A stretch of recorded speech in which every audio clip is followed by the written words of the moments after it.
Hey guys, and welcome back to our lecture series. Before we begin our lecture proper for today's lecture, I would just like to do a customary recap and touch bases on what we discussed in our last lecture. So in our last lecture, we took the long view of the conflict between Andrew Johnson and Congress. We saw that Johnson opposed just about everything that Congress was doing as they were trying to set about setting the Reconstruction policy for the former slave states. Um, Johnson opposed it. He vetoed just about every piece of legislation that came across his desk. And he also took steps to sort of build a new political party to oppose the Republicans. This new political vehicle that would enable him to simply ride back to sort of ride back into office in 1868. All of that failed. It largely alienated him and Congress, led to the development of very hard feelings between him and Congress, and eventually pushed Congress to seek for ways to neutralize him. Congress passed the Tenure of Office Act, and they basically used this act to push Johnson, to provoke him into making the first moves. Johnson violated the act. He fired Edwin Stanton, a man who he had a number of personal and political disagreements with. And the removal of Stanton served as the just cause for Congress to begin impeachment proceedings against Johnson. From there, Congress simply Congress basically simply just took the lead and went ahead and impeached him. The House impeached him, and he was tried in the Senate. He survived impeachment by a single solitary vote, but the damage had been done. His political career was in ruin, and after the impeachment proceeding, Johnson was a much more humbled man. He offered no resistance to what Congress was doing, and basically allowed Congress to simply have their way as far as setting a Reconstruction settlement. Now, while the struggle for control was unfolding in Washington, D.C., the process of Reconstruction continued to unfold in the military districts. By September 1867, voter registration had concluded, and 735,000 African Americans were enrolled to vote, in addition to 635,000 European American voters. Now, about one quarter of all local voters refrained from political participation. Um, in defiance to Reconstruction, they simply just sat out. A quarter of the local voters who were eligible to participate in politics, they simply sat it out because they didn't want to have anything to do with a Reconstruction government or Reconstruction in general. Now there were African American majorities in half of these states. As a whole, African Americans were overwhelmingly Republican. Once in power, they set about rewriting state constitutions. Now, nearly half of the Scalawags were Unionists. The Scalawags, or the local sympathizers, they were Unionists, local men who opposed secession. In South Carolina, African American delegates made up the majority. In Louisiana, delegates were split right down the middle ethnically. In all other states, African Americans were a minority of the delegates sent. They were not the dominant faction in these delegations or in these legislatures. Although later on, after Reconstruction, it will be alleged that African Americans made up the majority of delegates, and that they in fact dominated these delegations. Now these conventions wrote constitutions that included universal male suffrage, state financing for schools, prison reform. They were very forward-looking constitutions. They initially disqualified some ex-rebels, but by 1872, all voting restrictions were basically eliminated. All three all of the rebel states, sorry, I said three, but all of the rebel states had to ratify the new had ratified new state constitutions and were admitted back into the Union. They had new elections, and nearly all of which were won by Republican parties. By 1870, all of the rebel states had been admitted, and all of the rebel states were firmly under, well, not firmly, but they were under Republican control by 1870. It seemed that though the basic aims of Reconstruction had really been accomplished to many. Now, in 1868, the Republicans nominated Ulysses Grant for president, and Grant kept their platform limited. He continued Reconstruction, and the only hiccup they have of whether or not to push for universal male suffrage for African Americans. Now, the Democrats, for their part, nominated Horatio Seymour, and on their platform, they basically just centered on attacking Reconstruction and restoring European American rule in the rebel states, in the former rebel states. Now, the campaign was very dirty. Republicans waved the bloody shirt. Democrats made vicious racial attacks. Most notably, Democrats sort of lambasted and they sort of labeled it "Black rule over ex-rebels in the South." Black rule over whites was sort of their catchphrase throughout the entirety of Reconstruction, and later on they would be central in forming the negative opinions regarding Reconstruction.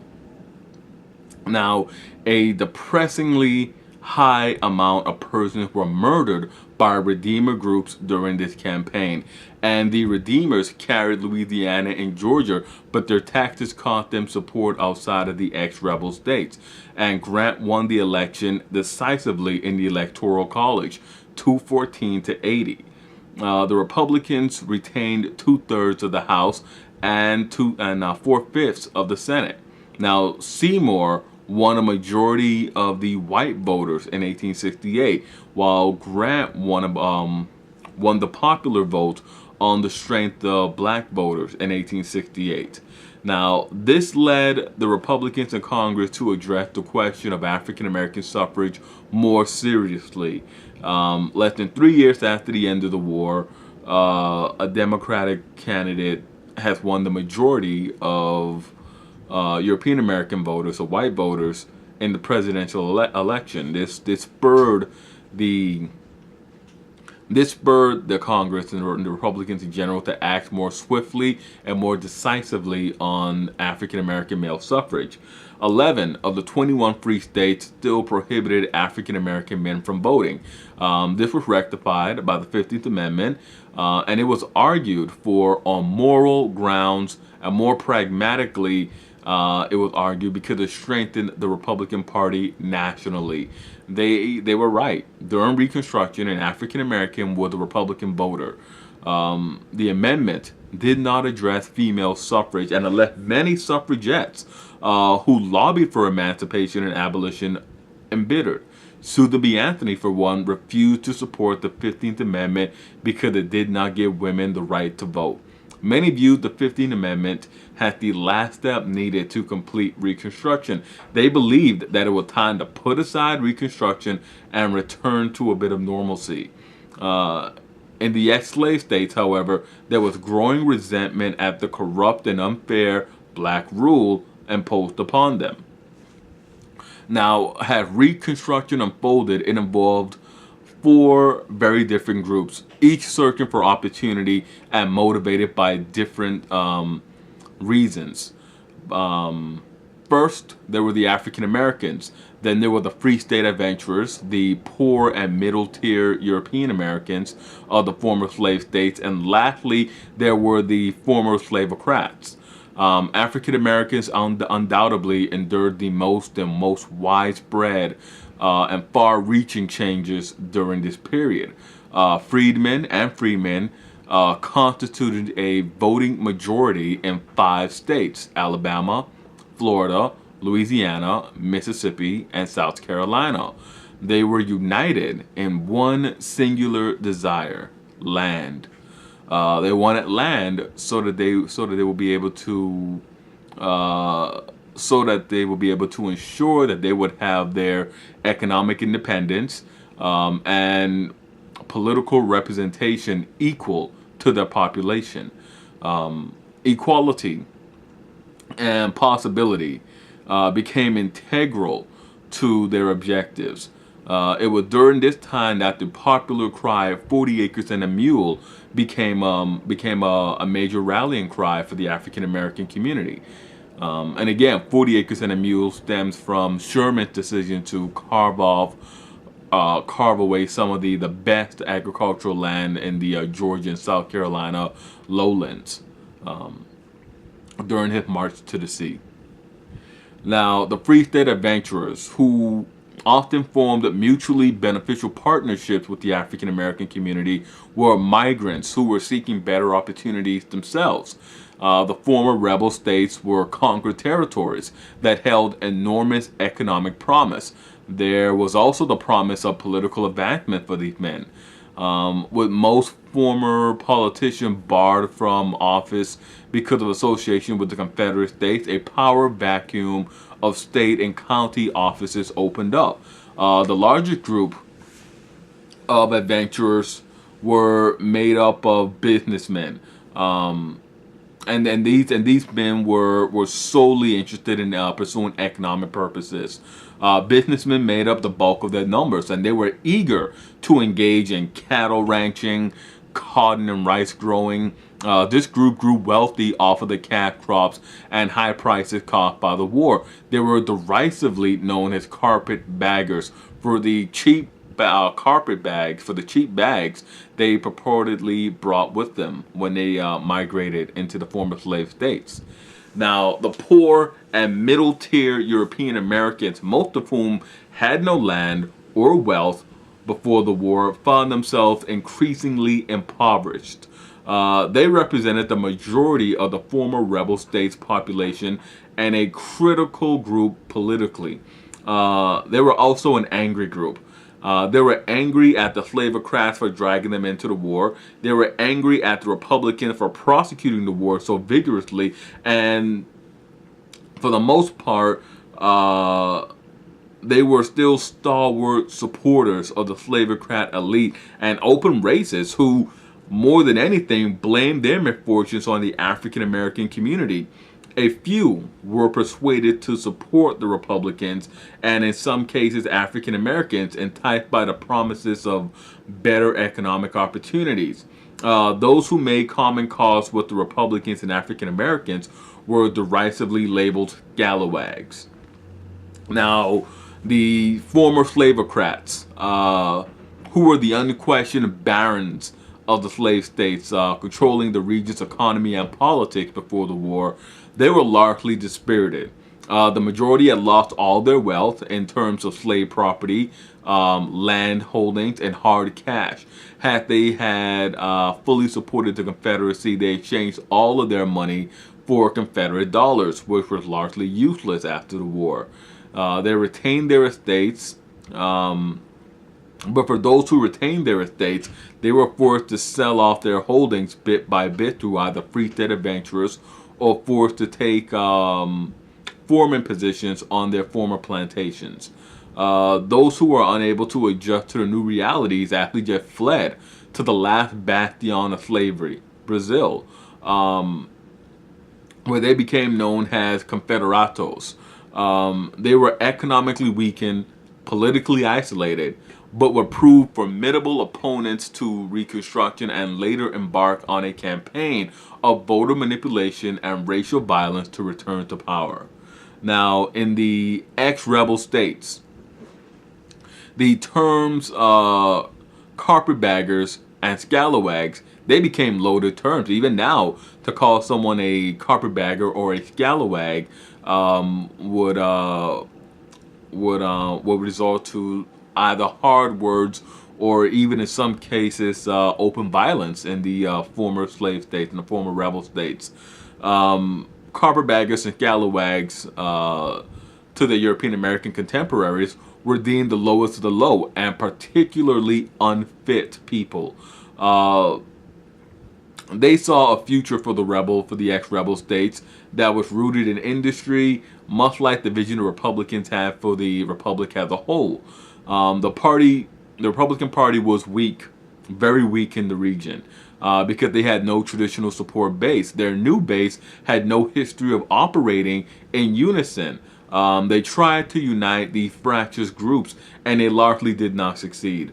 Local sympathizers who had joined with the freedmen, the freemen, the Freestead adventurers, and so forth, they soon broke with the party. And there were a number of reasons for them to break with the party. They were ostracized by their community. Lifelong friends turned their backs on them. Family members turned their backs on them. Their children were shunned. Tensions remained high.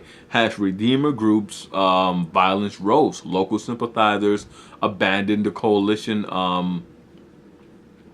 They abandoned the coalition to save themselves, basically. Tensions mounted between the groups and so forth. This led to ex-Confederate Redeemer groups coming to power in 7 states between 1869 and 1874. Virginia, North Carolina, Alabama, Texas, Arkansas, Georgia, and Tennessee were all redeemed and turned over to Confederate states in the wake of such pressure, in the wake of such animosity. And we'll break here, and we'll end our 4th lecture. And in our next lecture, we'll pick up. We'll continue with Reconstruction has it unfolded on the ground. As always, hit like, subscribe, and comment. Let me know specifically what you thought about this lecture. And as I said, this lecture is very Reconstruction. The overall topic of these lectures still very controversial. Still, people holding a lot of hard feelings regarding Reconstruction. So in the comments, just let me know what you think of Reconstruction, what you think about the information presented in this lecture. And as always, I'm Ted, and I'll see you guys next time for another lecture.